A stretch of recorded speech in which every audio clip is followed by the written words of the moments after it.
ini surga untuk kalian, dengan amal apa kalian mendapatkan surga ini? Kami mempelajari ilmu agama, mempelajari Al-Quran, untuk supaya orang semakin dekat dengan agamamu ini ya Allah. Semua itu kami lakukan ikhlas karenamu. Kata Allah, bohong. Kau mempelajari agama untuk berdebat. Itu Pak, kan ada orang Pak ya, dia belajar agama untuk berdebat, untuk dia supaya yang dia ini aja yang betul dengan ilmu agama yang dia kuasai itu. Kemudian kami ceramah kemana-mana. Allah tahu Pak, kalian ceramah itu manalah kalian ikhlas. Kalian ingin mendapatkan amplop, terima kalian amplop, masuk kalian ke WC, kalian buka sikit isinya, tidak datang kalian besok lagi. Itu misalnya gitu ya Pak ya. Susah lah Pak, mendeteksi keikhlasan itu tidak bisa. Kalau Allah tahu Pak, tidak mungkin Allah bisa dibohongi. Kemudian orang yang sering menyumbang, dermawan selama hidupnya di dunia, suka membantu, dengan ini surga untuk kalian. Dengan amalan apa kalian mendapatkan surga ini? Kami menyumbang untuk kebaikan di jalan-Mu ya Allah. Apapun jenis sedekah, apapun jenis yang di jalan kebaikan, kami selalu tidak berat untuk mengeluarkan harta kami di jalan-Mu. Semua kami lakukan karenamu ya Allah. Kata Allah, bohong.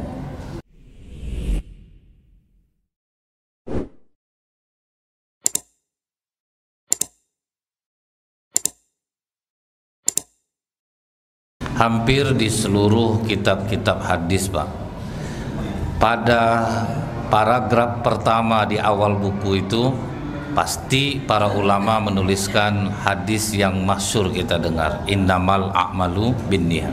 Semua itu Pak, ulama-ulama ini ingin menjaga agar lurus niat mereka ketika melakukan perbuatan amalan-amalan baik, termasuk menulis buku untuk kepentingan umat.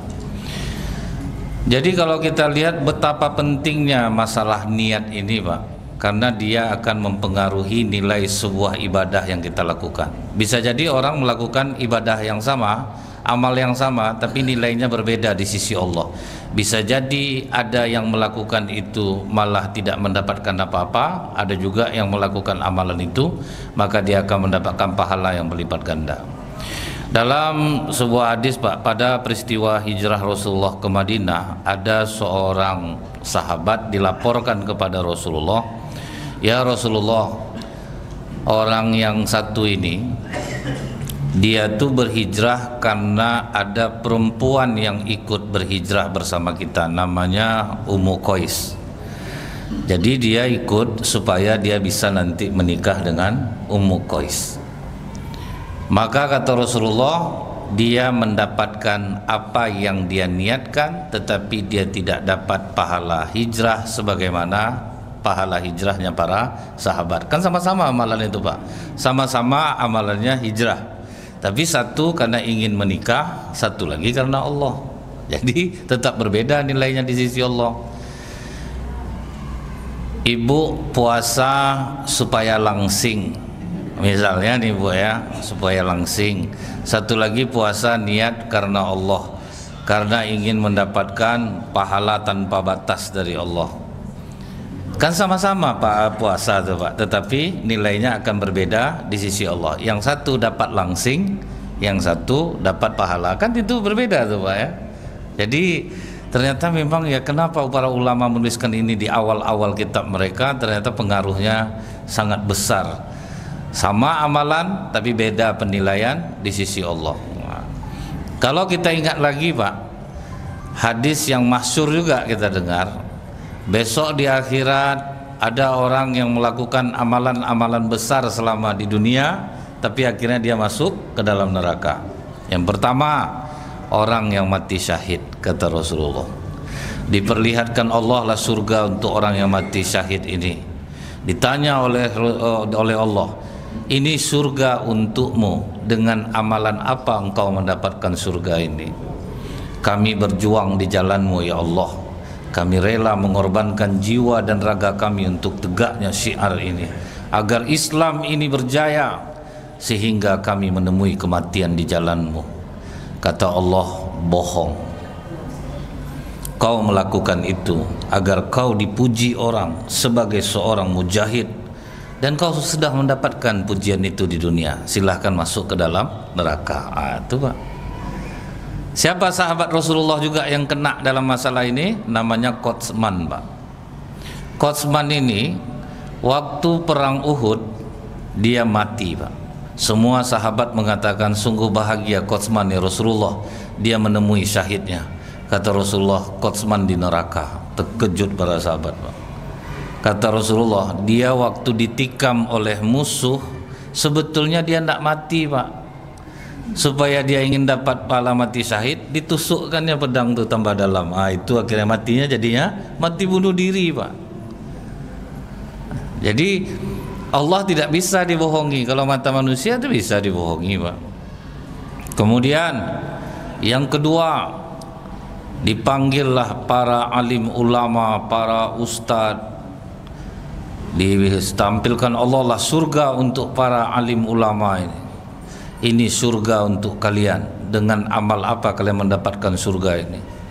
Kami mempelajari ilmu agama, mempelajari Al-Quran, untuk supaya orang semakin dekat dengan agamamu ini ya Allah.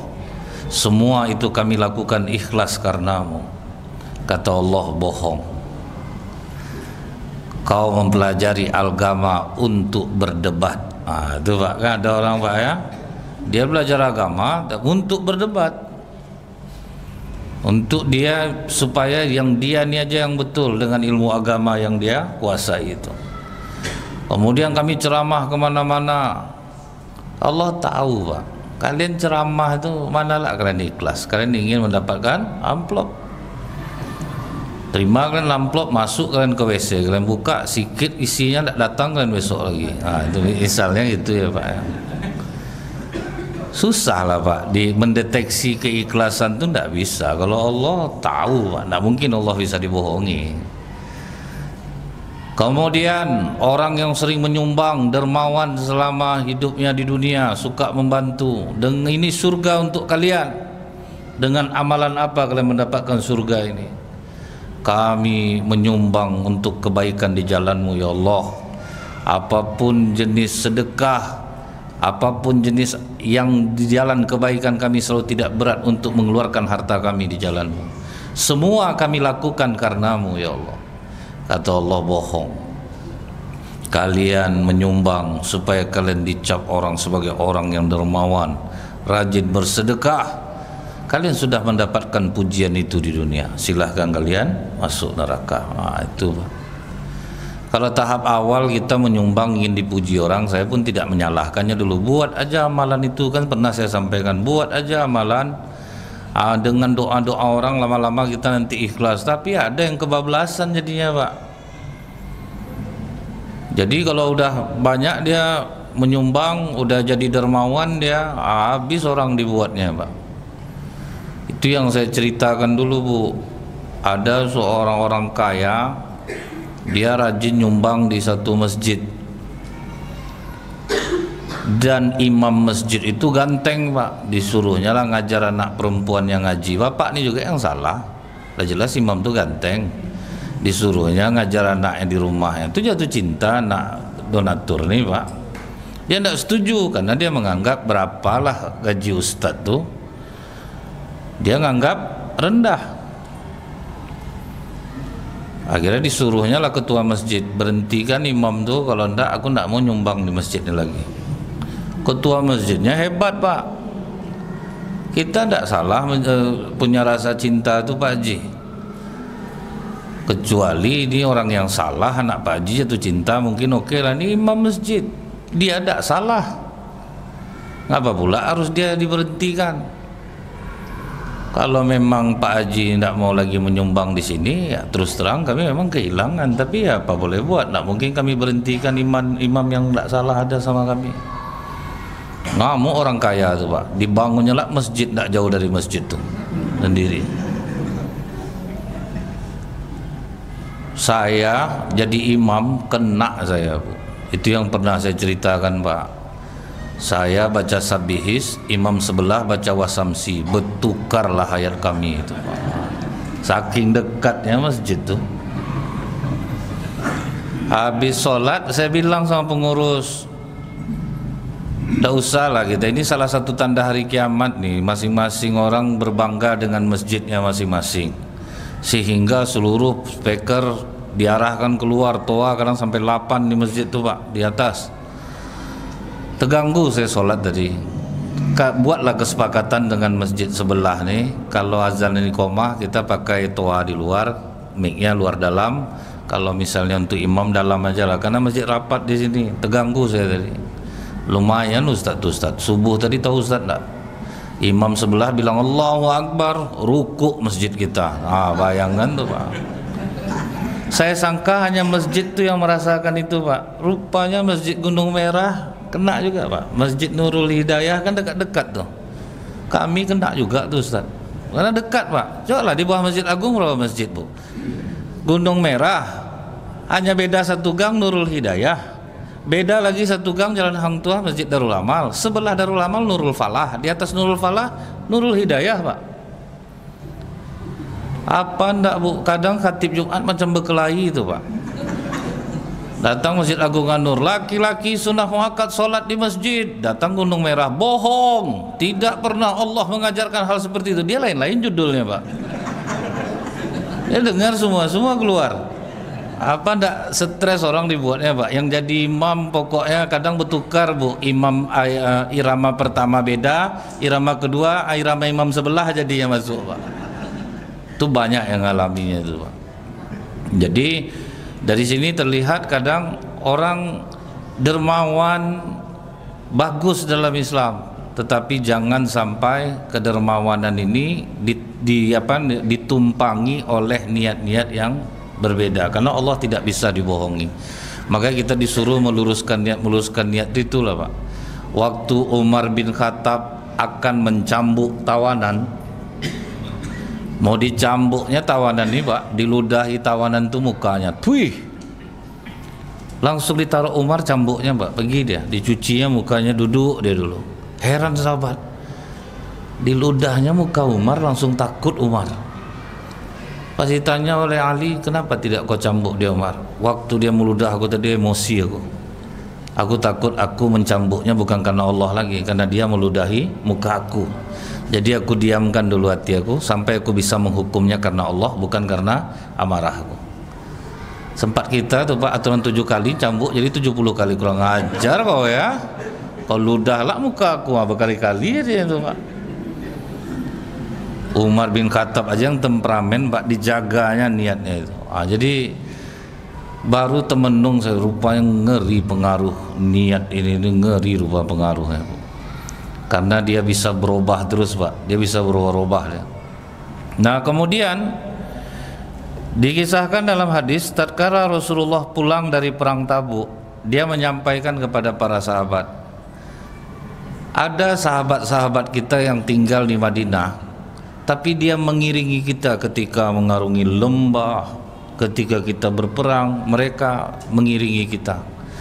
Mereka tertahan karena uzur. Terkejut sahabat yang pergi, jadi dia dapat juga pahala seperti kita. Iya, karena dia sangat ingin pergi berperang tapi terhalang oleh uzur. Punya niat aja Pak, tidak ikut perang tapi dapat pahala yang sama. Karena niatnya Allah yang tahu, dia memang ingin pergi tetapi dia tidak bisa mengikutinya karena uzur. Sama pahalanya. Itulah pentingnya niat. Jadi di akhirat besok diceritakan Bu, ada orang kaya yang rajin sedekah kepada tetangganya yang miskin, surganya sama Pak. Heran tetangganya yang kaya ini, setahu aku di dunia aku aja nolong kau terus, kok bisa sama apa kita, surga kita. Dijawab oleh orang ini, setiap kau bersedekah kepadaku, aku pun berniat kalau aku jadi sepertimu, aku akan melakukan hal yang sama. Jadi luar biasa rupanya Pak peran niat itu rupanya ngeri Bu, pengaruhnya sangat besar. Bahkan Pak, Bapak biasa puasa sunat Senin Kamis, udah rutin Tidak tahunya jatuh sakit Pak, maka Bapak tetap terhitung melakukan puasa sunat, karena itu sudah menjadi kebiasaan. Sudah rajin sholat berjamaah, sakit sholat sendirian pun tetap terhitung berjamaah. Itulah kemurahan Allah tuh. Biasa tahajud malam, sakit tetap terhitung tahajud. Tapi itu kan memang kita yang tahu Pak, memang niat kita itu memang tidak pernah meninggalkan itu. Nah, inilah pentingnya kita selalu meluruskan niat. Kalau rasanya niat kita mulai kotor, menunglah kita dulu sedikit Pak. Kita pikir dulu. Misalnya macam kami ini Bu ya, ceramah itu betul-betul direnungkan, ini niat memang mau mencerdaskan umat atau memang murni karena selerinya Pak. Kalau karena selerinya tukar-tukarlah niat dulu. Karena kalau duit Pak dapat dari hasil niat yang tidak baik, enggak juga enak di badan Pak. Enggak enak di badan Bu. Jadi kadang kita merasa kita dapat jumlahnya tapi kita tidak dapat ketenangannya. Itu memang terasa tuh. Kalau kami ini apalagi macam saya nih, udah pernah salah juga kan Pak ya. Nah, jadi memang terasa tuh membedakan itu Pak. Ketika kita seperti ini niat, memang kita dapat, tetapi kita tidak mendapatkan ketenangan jiwa. Nah, itu beda ya. Nah kemudian Pak, di hadis yang masyhur juga kita dengar, salah satu kutipannya itu ada orang yang bertanya kepada Rasulullah yang dia merapatkan lututnya ke lutut Rasulullah. Sebetulnya dia bertanya tentang rukun iman, rukun Islam, apa itu ihsan. Nah, dia bertanya tentang ihsan, Rasulullah mengatakan engkau beribadah seolah-olah engkau melihat Allah. Kalaupun engkau tidak bisa melihat Allah, Allah pasti melihatmu. Ini Pak, konsep takwa yang sungguh luar biasa. Baik di saat kita sendiri ataupun di hadapan orang banyak, iman kita tetap sama. Itu kan berat itu Pak. Kenapa orang berpuasa itu dibilang orang yang bertakwa? Karena dia bisa aja makan kapan saja, kan tidak tahu orang Pak. Bapak puasa sunat kan tidak mau tahu orang sebetulnya. Bapak bisa makan, bisa minum, tapi Bapak tinggalkan karena Allah. Itu yang takwa itu. Tapi kalau di makanan bisa Pak, di duit yang payah biasanya. Nah, kalau di duit susah orang jadi orang bertakwa itu. Ini duit depan mata kita, diambil tidak ada yang tahu. Kita tinggalkan karena Allah, jarang Pak. Ada seorang security di sebuah perusahaan, dikasih pimpinannya, dia memang pimpinan percaya sama dia Pak, ini ATM kantor, kamu ambil uang 200.000, beli ini, dibawanya lah ATM itu. Dan rupanya dia antri, orang yang sebelum dia keluar terburu-buru Pak. Pas dia masuk, langsung tertulis di layar itu, apakah Anda ingin melanjutkan transaksi? Bangkit jiwa iseng ya Pak, ditekannya iya. Dan tidak ada pengulangan PIN di mesin ATM lama. Nah, kalau ATM baru ada Pak, diulang balik PIN. Kalau dulu mana ada. Informasi saldo ditekannya, rupa banyak duit orang tuh Pak. Datanglah iblis merayu, ambillah agak sikit, tidak kurang nolnya tuh. Kalau sedang butuh. Datang yang satu lagi bisikannya, jangan tuh CCTV ada, kau ambil pun tetap ketahuan. Nah itulah bertarung lah itu Pak, antara teknologi dan keinginan ya, bukan keimanan nih Pak, teknologi dengan keinginan. Akhirnya menanglah teknologi ini tadi Bu. Nanti diambil tetap ketahuan juga. Akhirnya dikeluarkannya ATM orang itu, diambilnya yang ATM kantor, diambilnya duit untuk beli alat-alat yang dipesan bosnya, ATM itu diserahkannya kepada petugas bank. Pulanglah dia ke rumah, diceritakannya lah ke istrinya, hampir abang khilaf hari ini deh. Ngapa bang? Pas disuruh bos tadi ngambil uang di ATM, rupanya ATM orang tinggal tuh, abang ceklah saldonya, habis tuh banyak isinya deh, abang ambil pula, alhamdulillah deh. Abang tahu ada CCTV, tetap ketahuan juga. Akhirnya enggak abang ambil, kata istri, bodoh. Udah miskin, sok pula gaya bang. Banyak orang jahat di Indonesia nih bang, enggak macam abang nih, betul lugu-lugu ya. Tetap kena Pak kan.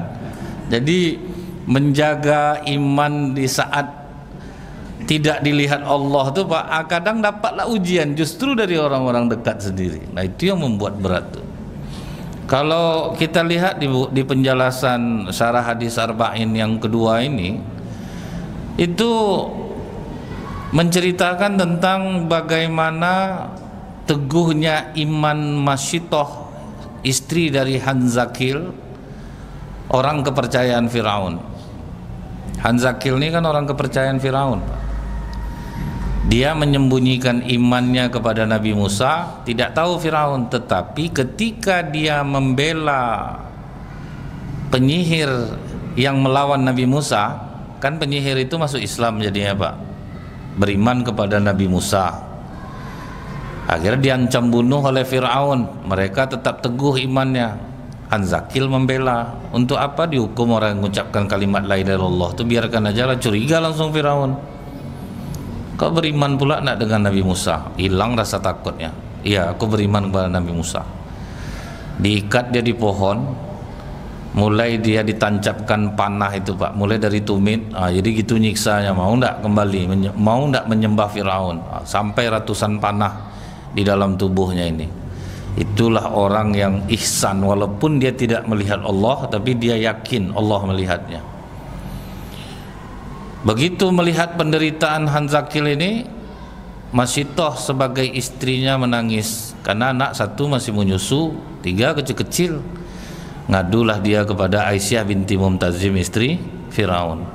Sungguh kejam istrimu ratu, suamimu ratu. Hanya gara-gara membela seperti itu dia siksa suamiku. Kata Aisyah, sembunyikan imanmu Masyitoh, karena aku pun beriman kepada anak angkatku Musa. Baru senang hati Masyitoh, rupanya Aisyah beriman kepada Nabi Musa alaihissalam. Waktu Masyitoh menyisir rambut anak Fir'aun, terjatuhlah sisir, terucapkan kalimat Allah. Anak Fir'aun bertanya, siapa Allah itu Masyitoh? Allah itu yang menciptakan langit dan bumi dan segala isinya, termasuk menciptakan ayahmu. Ayahku aja Tuhan, bapakku aja ngaku-ngaku Tuhan, manalah dia Tuhan. Akan kuadukan kau kepada ayahku Masyitoh. Ngadulah. Bangkit beraninya Pak. Betul yang dikatakan anakku Masyitoh? Betul Tuhan. Kau tidak pernah menyembahku? Tidak sama sekali. Kau tahu akibatnya Masyitoh? Terserah kepadamu. Haman, panaskan kuali tembaga besar, didihkan minyak di dalamnya, angkat Masyitoh dan anak-anaknya ke atas, lemparkan mereka satu persatu. Itulah untuk mempertahankan iman tuh. Ini yang dikatakan Allah, ahasiban nasu ayatruku ayakulu amanna wa hum la yuftanun. Apakah kalau orang mengatakan dirinya telah beriman kemudian dia tidak diuji lagi? Makanya kadang ada ujian Bu, sedekah bisa menyembuhkan penyakit. Bapak ini udah ikhlas sedekah tapi penyakitnya banyak juga. Itu kan ujian tuh Pak. Itu ujian Pak, jadi kadang ragu jadinya. Kita betul nih tanda nih, dah rajin sedekah penyakit banyak juga. Apa itulah ujian tuh. Nah ini yang dirasakan Masyitoh, kuat iman, ini pula akibatnya Pak. Ditarik anaknya yang pertama, ibu aku takut ibu, jangan takut sayang, kita berada dalam kebenaran, kita akan bersama di surga nak. Dilempar anak yang pertama, menggelepar-gelepar di dalam kuali itu, menangis Masyitoh. Jadi jangan dikira orang kuat iman itu dia tidak menangis.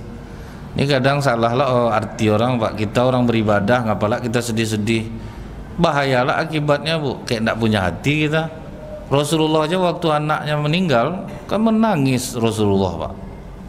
Ditanya oleh Abdurrahman bin Auf, tapi kau larang kami menangis ya Rasulullah, kenapa kau menangis? Air mata ini adalah kasih sayang dari Allah untuk hati-hati hambanya yang lembut. Aku tidak melarang kalian menangis, yang aku larang kalian meratap. Itu yang diingat tuh Pak. Ini kadang orang meninggal, jangan nangis Bu, tersiksa nanti mayat tuh. Ngapa pula tersiksa lah mayat tuh? Mayat tuh tersiksa Bu. Onde bang, umur aku muda baru bang, 34 tahun. Dulu banyak yang mau sama aku tinggalkan gara-gara abang. Ingat abang enggak Mas Joko dulu nelfon aku, cemburu abang banting HP aku. Itu yang enggak boleh. Kalau nangis apalah salahnya Pak. Jadi itu ya Bu ya, jangan pula gara-gara kuat iman kita meninggal suami ibu senyum aja dia meninggal bapak ya, alhamdulillah lah, itu sudah kuasa Allah semua. Orang buruk sangka sama ibu, aku yakin ibu ini selingkuh nih, dia nih yang mengguna-guna suaminya nih, diracunnya suami, itu nanti Pak kayak enggak punya hati tuh. Jadi nangis tuh rahmat dan kasih sayang Allah. Menangis masih toh ditarik anak yang kedua, tetap teguh dia Pak dengan keimanan dia. Meninggal pula anak yang kedua, kemudian anak yang ketiga juga masih kecil ditarik juga, tetap sabar masih toh. Tinggallah satu anak yang sedang menyusu. Mulai ragu masih toh Pak ketika ditawari Firaun, "Ndak kasihan kau nengok anak kau tuh masih bayi sedang menyusu, kau sembah aku, ku kasih kau kekayaan masih toh, ndak budak kau lagi di kerajaan ini." Udah mau mundur masih toh Pak, bayi yang sedang menyusu itu Bu, dicabutnya mulutnya dari susuan ibunya.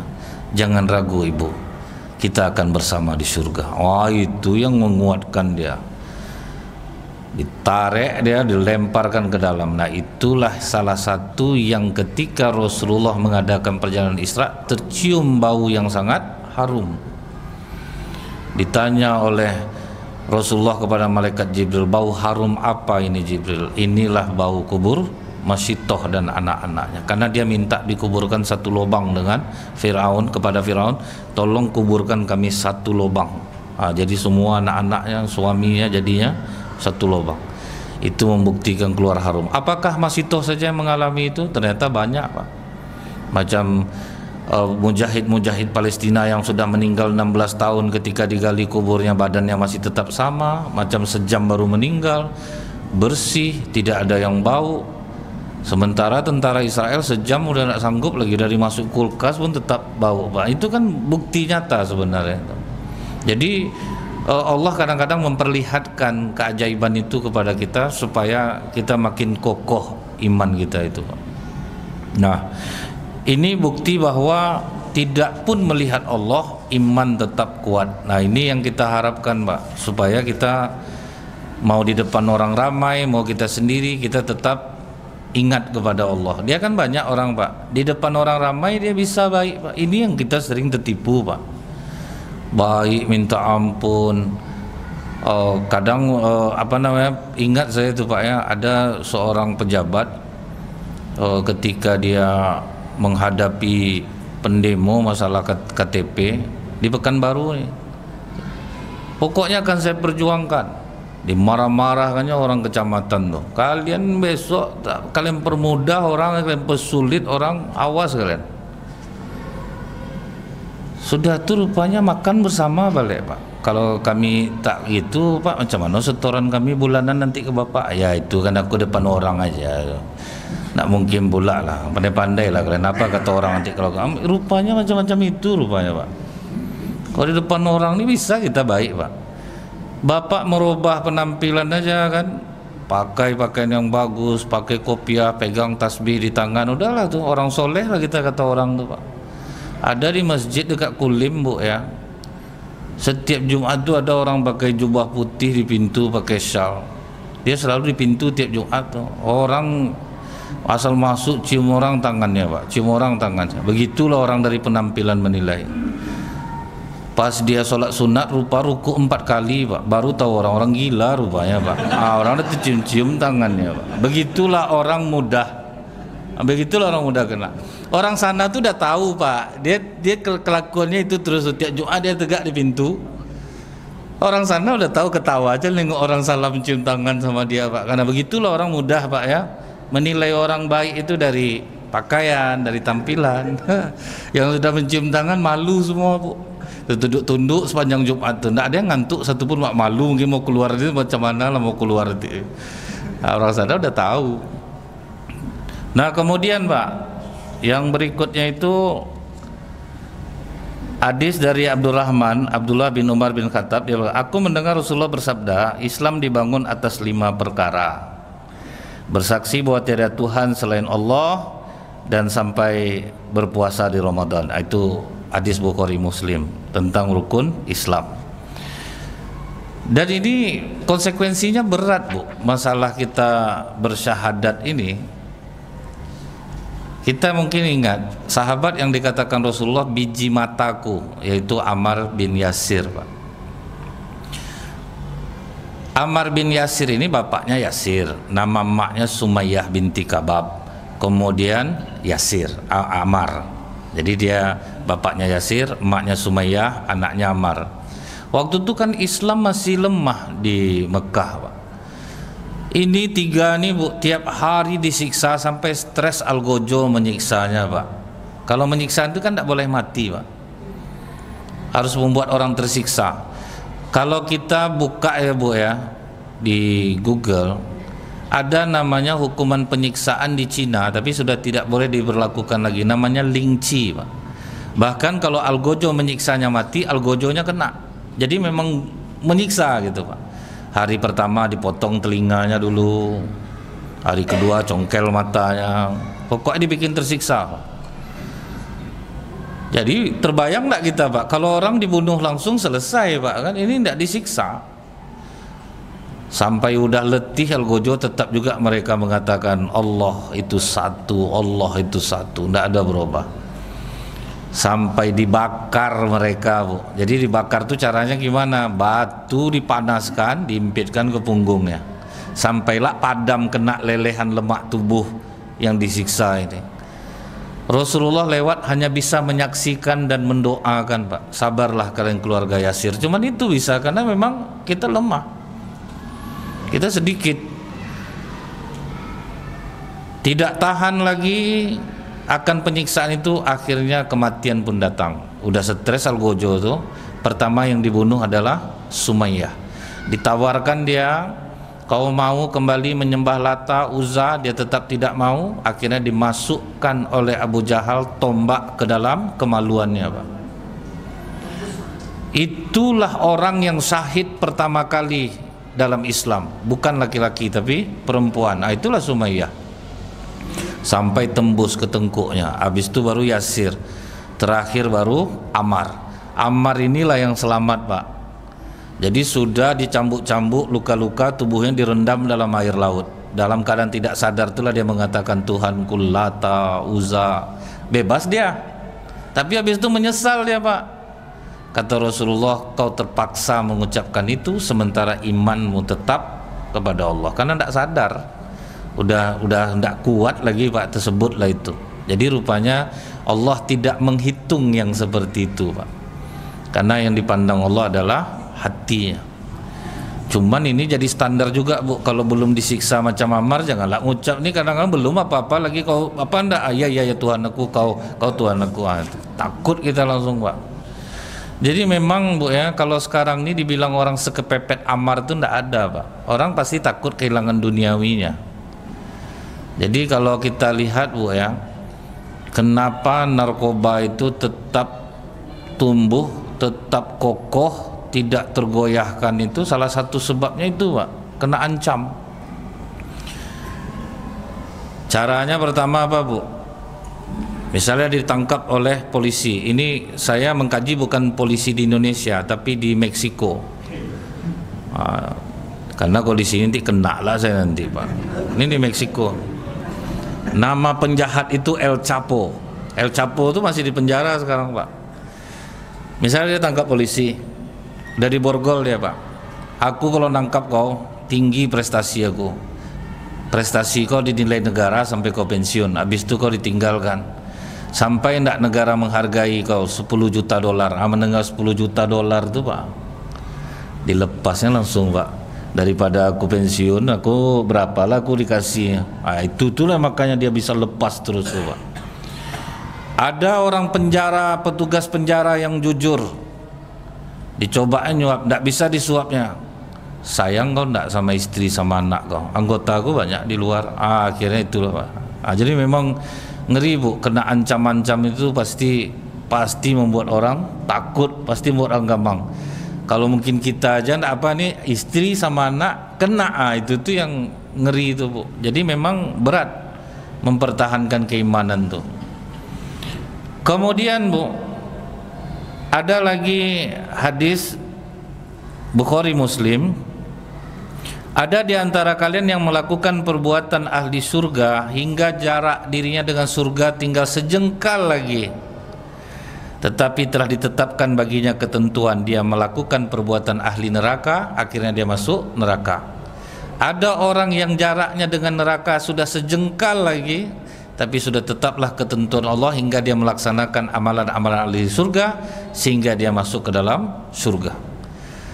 Jadi kita ini masih dalam misteri, Pak. Sudah rajin melaksanakan sholat, puasa sunat, belum tentu akhir kehidupan kita seperti apa lagi, Bu. Begitu juga orang yang kita duga jahat, tapi rupanya di akhir-akhir hidup hayatnya, Pak, dia lakukan amalan-amalan penghuni surga, maka bisa saja dia akhirnya masuk surga. Jadi kita tidak bisa menilai orang. Kita ambil contoh, Bu, ulama Madinah yang akhirnya murtad, namanya Al-Qasimi. Bukunya aja masih jadi rujukan ulama pada saat ini, Pak. Akhirnya dia murtad, meninggalnya ateis malah lagi, Pak, tanpa agama. Berapa sayangnya itu, Pak, ya. Orang cerdas yang dihormati orang di Madinah, akhirnya dia memilih menjadi ateis. Tidak nyangka kita, Pak, kan orang yang udah kuat ilmu agamanya. Kemudian guru Al-Quran kesayangan Umar bin Khattab, namanya Abdurrahman bin Muljam, sampai gelarnya tuh Al-Mukri, paham Quran, hafal Quran. Jadi waktu dia ingin menikah dengan seorang perempuan, kata perempuan itu maharnya kepala Ali, bisa enggak? Dia bilang bisa, Pak. Dia itulah yang membunuh Ali bin Abi Thalib. Guru Quran, penghafal Quran, akhirnya hidupnya masuk neraka. Jadi jangan kita kadang melihat orang jahat ini pasti masuk neraka nih, belum tentu lagi, Pak. Imam masjid di Jepang aja mantan mafia yakuza, penuh tato suami istri, Pak. Tapi itulah Allah memberikan hidayah kepadanya, Pak, ya. Tatonya tetap tidak dihilangkan sampai sekarang. Jadi tambah yang tidak boleh, Pak. Yang udah telanjur itu udahlah tuh. Jadi janganlah ditambah. Di Mekah itu itulah hebatnya orang di sana tuh, Bu. Mau bertato betul orang tidak ada dipandang-pandang aneh di sana, Pak. Asal udah naik haji, umroh kan kadang orang pakai ihram itu kan nampak tatonya. Mana ada jadi masalah sama orang di sana. Kita di sini jadi masalah, Bu, ya. Kadang orang pakai telekung warna merah, sempat ribut orang telekung warna putih, warna merah dipakai. Apalah urusannya. Kadang ngeri kita nih, Pak, sampai sedetail-detail itu pun diperhatikan kadang-kadang. Hal-hal yang rasanya tidak penting gitu, Bu. Asal nampak orang rambut gondrong, kulit hitam tuh pakai Honda yang agak besar bunyinya, itu pasti pencopet. Ada suami istri dikejar sama orang rambut gondrong, Bu, ya, pakai reking, cepat bang, lari bang. Oh, tambah kencang dia, tambah kencang lah orang nih ngejar belakang. Masuk pom bensin bang, orang ramai. Masuk pom bensin, masuklah orang rambut gondrong nih, Pak. Datang suami, ngapa kau ikut kami? Dompet istri abang jatuh bang, dari SKA aku ngejar abang lagi. Abang langsung tambah laju, ya. Itulah karena orang anggap orang seperti itu jahat. Oke lah, Pak, so isalah kita dulu. Subhanakallahumma bihamdika asyhadu an la ilaha illa anta astaghfiruka wa atubu ilaik. Assalamualaikum warahmatullahi wabarakatuh.